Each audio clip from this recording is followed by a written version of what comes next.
जो इस दुनिया में घमंड और स्वार्थ का अंत करने आया हूँ। राजा विक्रम अब मेरे जादू के खेल का हिस्सा बन चुके हैं। अब मुझे बस एक और राजा की तलाश है। जगन्नाथ ये सुनकर डर से कांपने लगता है।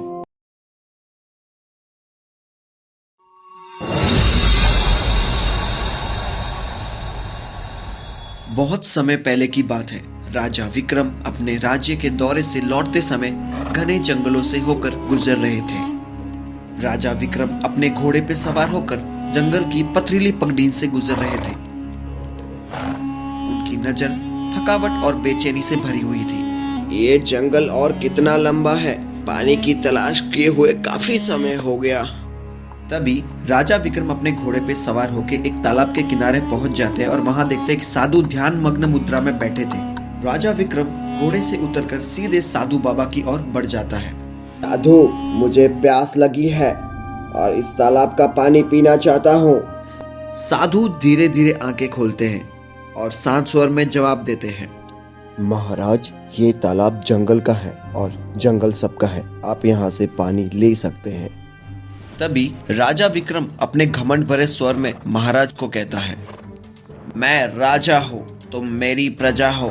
भले ही तुम साधु हो, तुम्हें मेरे आदेश का पालन करना होगा और मुझे पानी तुम पिलाओगे।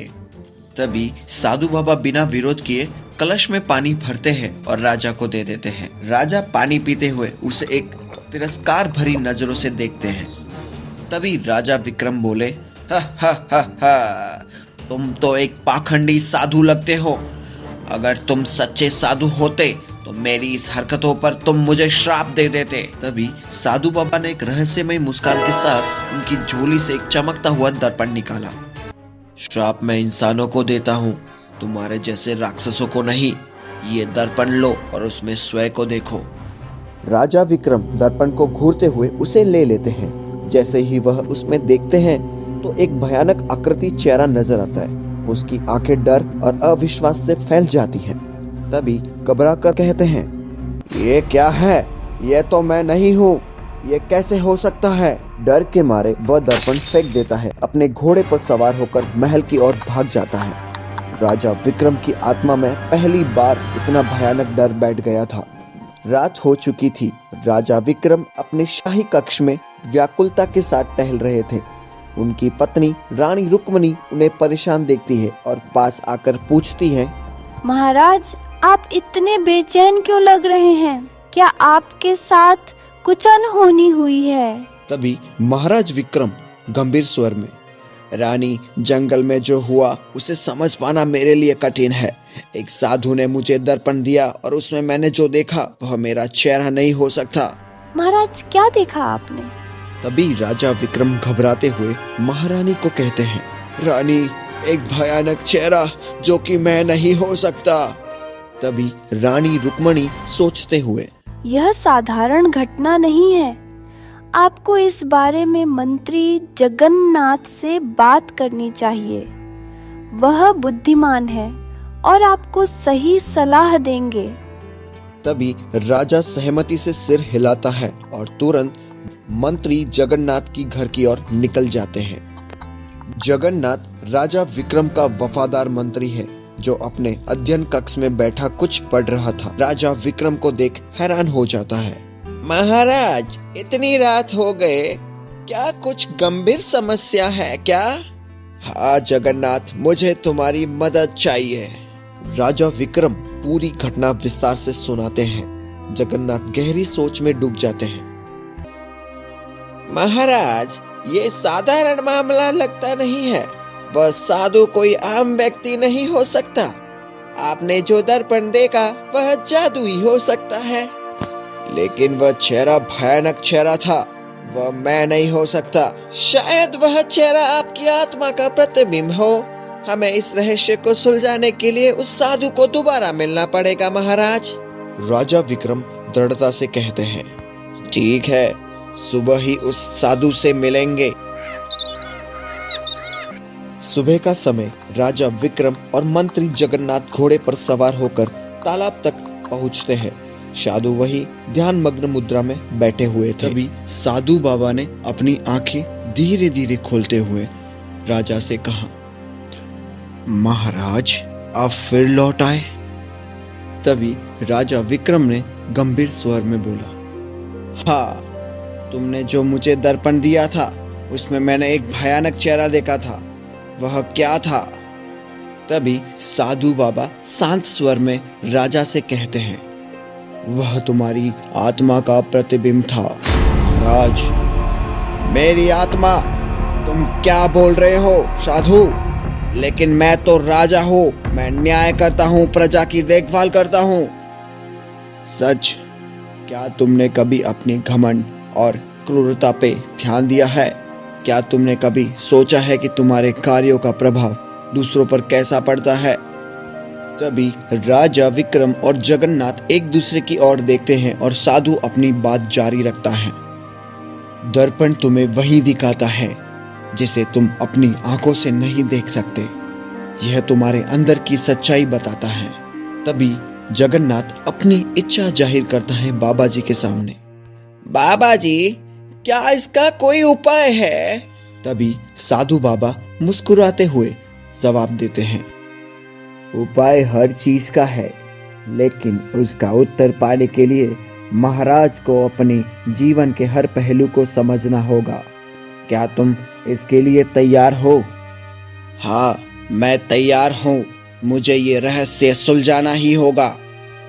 साधु ने राजा विक्रम को फिर से दर्पण दिया। विक्रम दर्पण में झांकते ही अचानक पीछे हटता है। दर्पण में रंग बिरंगी किरणें निकलती हैं और अगले ही पल विक्रम गायब हो जाता है। मंत्री जगन्नाथ ये देखकर सन्न रह जाता है। अरे, ये क्या हुआ? महाराज कहाँ गए? साधु जो रहस्यमय मुस्कान के अचानक राजा विक्रम का रूप धारण कर लेते हैं। साधु बाबा अब राजा विक्रम के रूप में बदल चुके थे। राजा विक्रम अब दर्पण की दुनिया में पहुंच चुका था। तुम कौन हो? महाराज को कहां ले गए? अरे महाराज, आप कहां चले गए? साधु हंसते हुए बोलते हैं, हो हो, जो इस दुनिया में घमंड और स्वार्थ का अंत करने आया हूँ। राजा विक्रम अब मेरे जादू के खेल का हिस्सा बन चुके हैं। अब मुझे बस एक और राजा की तलाश है। जगन्नाथ ये सुनकर डर से कांपने लगता है और वह बेहोश हो जाता है। साधु विक्रम के रूप में महल की ओर चले जाते हैं। महल में विक्रम का स्वागत किया जा रहा था। रानी रुक्मणी विक्रम के बदले हुए व्यवहार को तुरंत समझ जाती है। वह संदेह से विक्रम से सवाल करने लग जाती हैं। महाराज, आप इतने बदल कैसे गए? आपकी आंखों में रोशनी और गंभीरता क्यों नहीं दिखती? साधु विक्रम के रूप में टालते हुए रानी से कहते हैं, रानी, जंगल की यात्रा ने मुझे थका दिया है। मुझे कुछ समय चाहिए।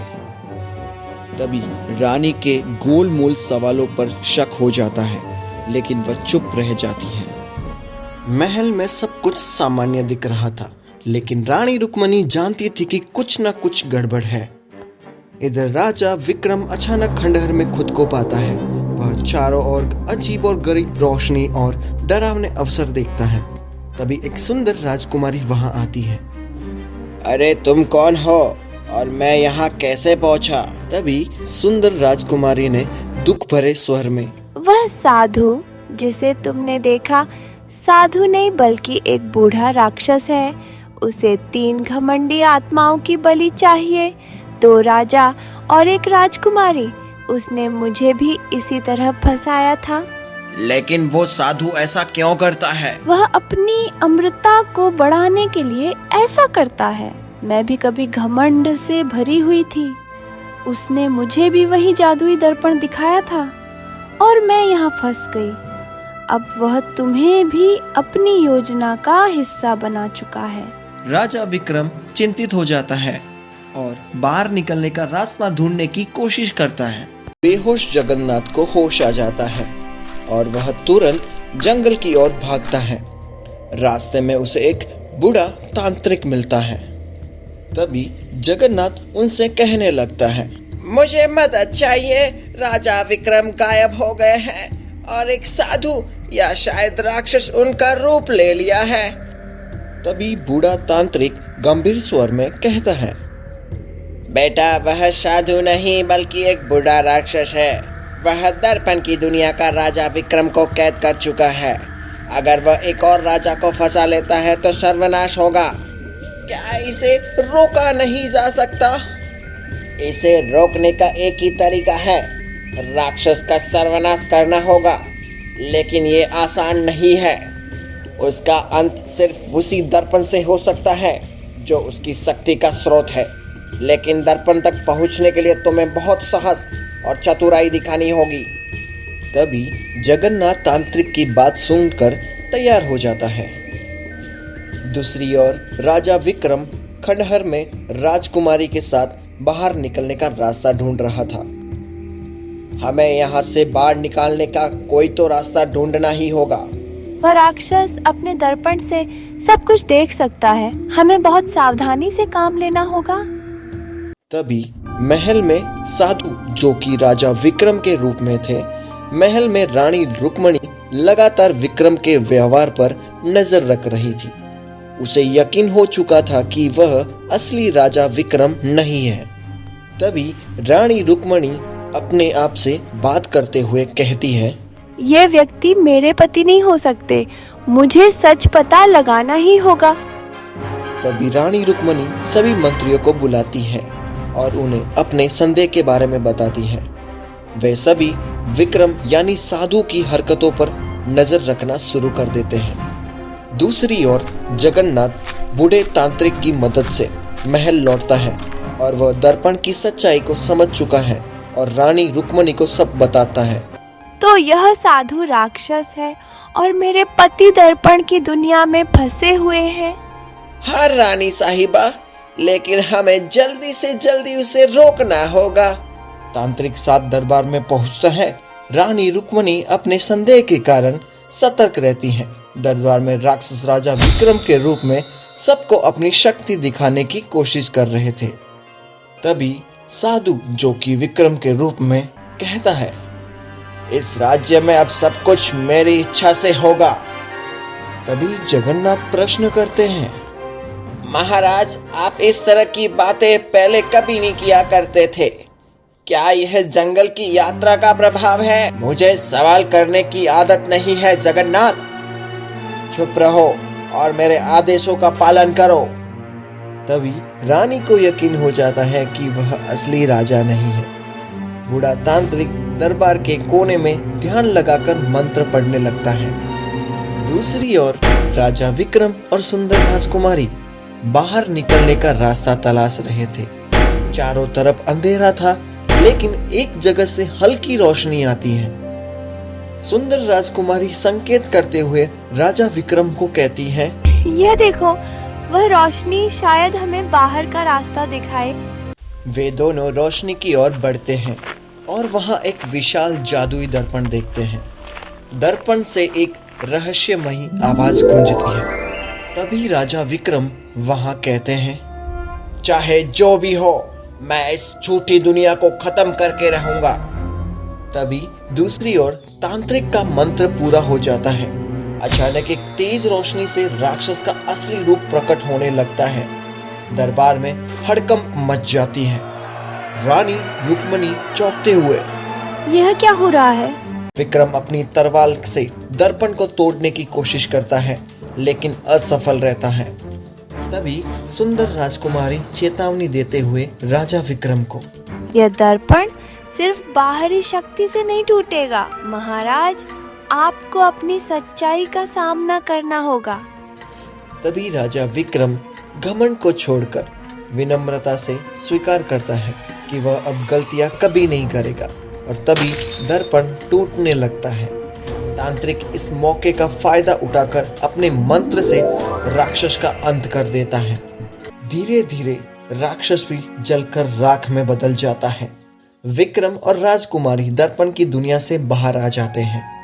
विक्रम और राजकुमारी को देखकर रानी और दरबार के सभी लोग खुश हो जाते हैं। विक्रम अपनी गलती को स्वीकार करता है। यह घटना मेरी आंखें खोलने के लिए काफी थी। अब मैं घमंड को अपने पास कभी नहीं आने दूंगा। महाराज, आपकी सच्चाई ने ही हमें बचाया है। इस घटना के बाद राजा विक्रम ने अपने शासन में विनम्रता और सच्चाई को ऊपर रखा। जादुई दर्पण के साथ राक्षस का भी अंत हो चुका था और राज्य में फिर से शांति स्थापित हो गई थी।